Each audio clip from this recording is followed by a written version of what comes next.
There's a campsite deep in the forest that some hikers refuse to talk about, not because they don't remember it, but because they do. At the entrance, there's a wooden sign, and nailed to that sign is a list of rules. Most people assume they're just strange guidelines left by park rangers or previous campers, until they spend a night there. Welcome to Tales Beyond the Flame. Tonight's story begins with a group of 4 friends who were looking for a place far away from everything. No crowds, no noise, just the forest and a quiet place to camp. They found it mentioned on an old hiking forum, Blackwood Campsite. There were no official listings, no park information, just a handful of posts from people claiming it was one of the most peaceful places they'd ever stayed. That should have been the first warning. They arrived just before sunset, following a narrow dirt road that twisted deeper and deeper into the woods. The trees grew thicker the further they drove, until the sky was barely visible through the branches above. Eventually the road opened into a small clearing. That's where they saw the sign. It stood just at the edge of the campsite.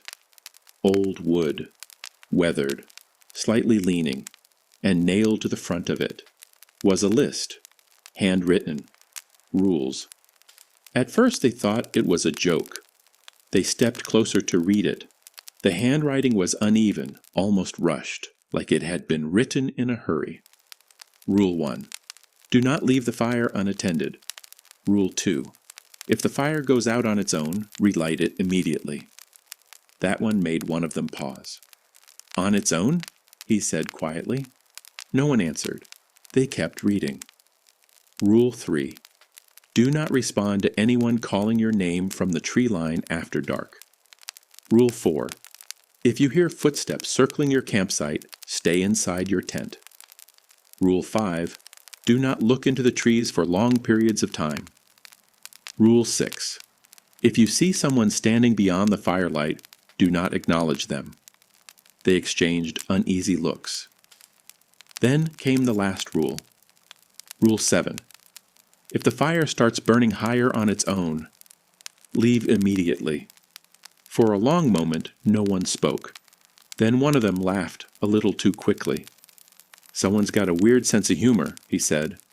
And honestly, that made sense.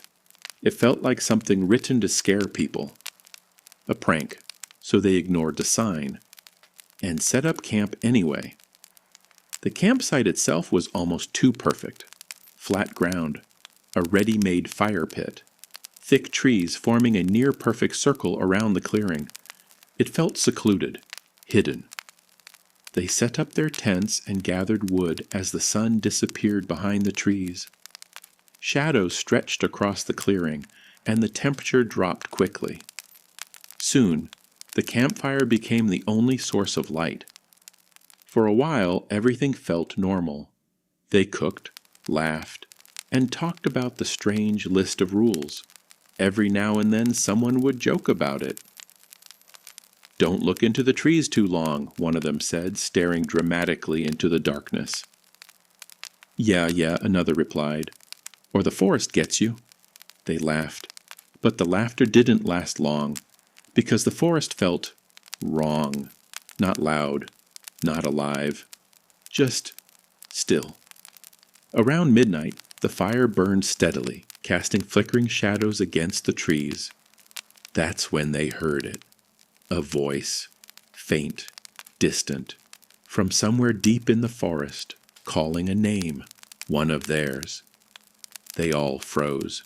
The voice was quiet, almost like it was carried by the wind, but it was clear enough to recognize. It said the same name again, softer this time, closer. No one moved, no one answered. They all remembered Rule 3. The voice came again. Now it sounded like it would just be on the trees, just outside the clearing. One of them shifted slightly, instinctively leaning toward the sound. "Don't," someone whispered quickly. He stopped. The voice fell silent. And just like that, the forest went completely still again. For a few minutes, no one spoke. Then someone tried to laugh it off. "Probably someone messing with us," he said. But no one believed that, because they had all heard it. And it had sounded exactly like someone they knew. Eventually, the conversation faded, and one by one they retreated to their tents. But no one slept easily, because every now and then they thought they could still hear something moving out there. Sometime later, the footsteps started, slow, deliberate, crunching leaves, moving around the clearing, circling, exactly like the rule described.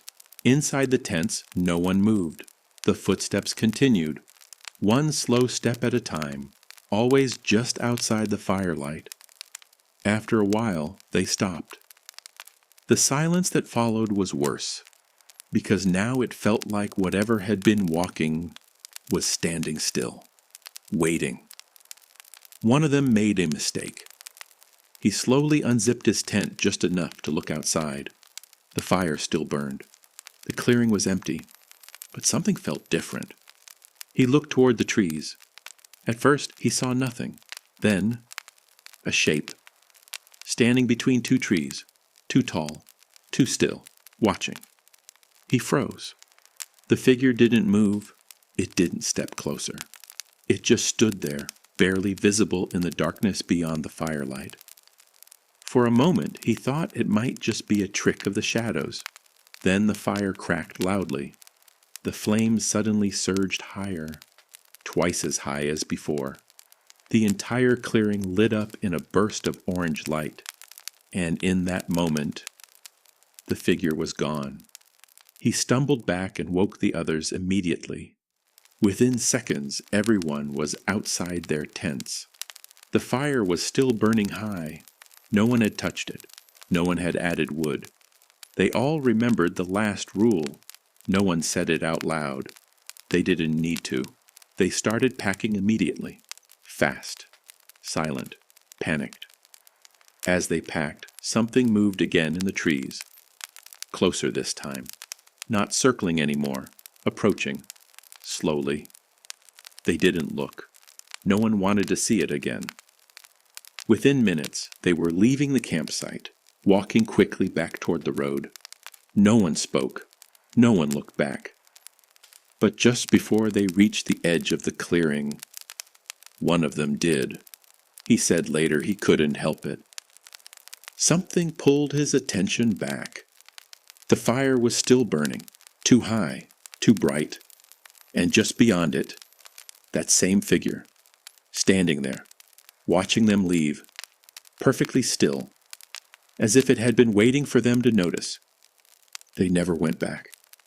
And when they tried to find Blackwood campsite again, they couldn't.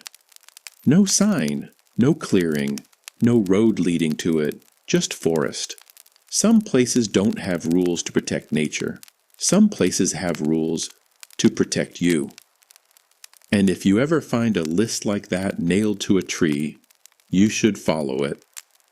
Or better yet, leave before the fire is even lit.